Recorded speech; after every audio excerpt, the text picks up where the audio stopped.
Bonjour et bienvenue dans un nouvel épisode de Comics Code, un épisode consacré à Graffiti's Wall, le graphic novel de Ram V et Anand Radhakrishnan.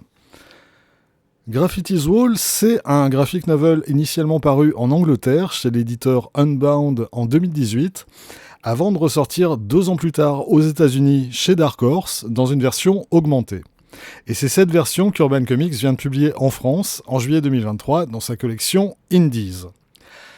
Ram V, c'est un scénariste qu'on commence à bien connaître. D'ailleurs, Urban l'a mis à l'honneur ce mois-ci en publiant, en plus de cet album, le début de son run sur Detective Comics dans le premier tome de Batman Nocturne, sa mini-série Aquaman Andromeda paru en Black Label, et son travail récent sur la Justice League Dark, à l'origine paru en backup dans Justice League. Mais de toutes ces sorties, la seule que je vous conseillerais sans aucune réserve, c'est vraiment ce Graffiti's Wall.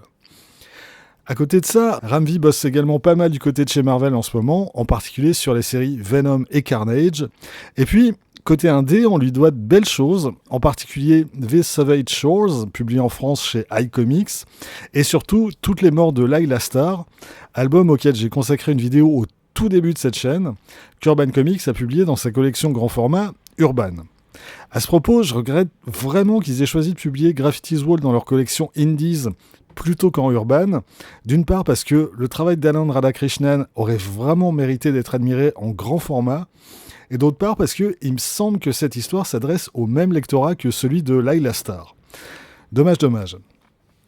Et puisque je parle du dessinateur, Anand Radhakrishnan, on le retrouvait il y a peu sur un autre graphic novel écrit lui aussi par Ram V, Blue in Green, paru en France en tout début d'année chez iComics, une collaboration postérieure à Graffiti's Wall, où Anand œuvre dans un registre très différent, plus proche d'un Bill Sienkiewicz, ce qui donne à voir de sa part une capacité à changer de style et de technique vraiment très impressionnante. Mais venons-en au contenu de Graffiti's Wall. De quoi est-ce que ça parle ? De 3 gamins des rues de Mumbai, l'une des principales villes d'Inde, une métropole de plus de 12 millions d'habitants. Ces 3 jeunes, c'est Suresh, alias Graffiti, Jayesh, alias Jay, et Daoba, alias Chasma. Tous les 3 sont issus d'un des quartiers les plus pauvres de la ville, un quartier d'ailleurs voué à la démolition, mais tous les 3 ont pourtant des rêves et n'ont pas encore perdu tout espoir de sortir de leur trou et de leurs conditions.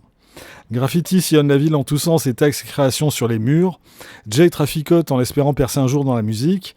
Et Chasma bosse comme serveur dans un restaurant pour financer ses études. Et pour espérer atteindre leurs rêves, ils auront un bon paquet d'obstacles à surmonter. Il y a d'abord les flics qui apprécient pas vraiment qu'on dégrade les façades des quartiers huppés ou qu'on fasse des affaires sans leur verser leur part. Il y a les mauvaises rencontres et les mauvaises fréquentations.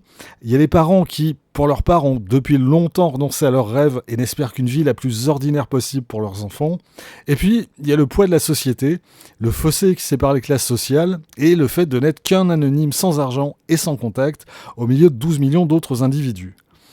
Graffiti's Wall, c'est l'histoire de ces 3 mômes, et c'est aussi comment cette histoire va être dynamitée par l'apparition d'un 4e personnage qui va bouleverser leur quotidien et altérer leur trajectoire individuelle, pour le meilleur ou pour le pire.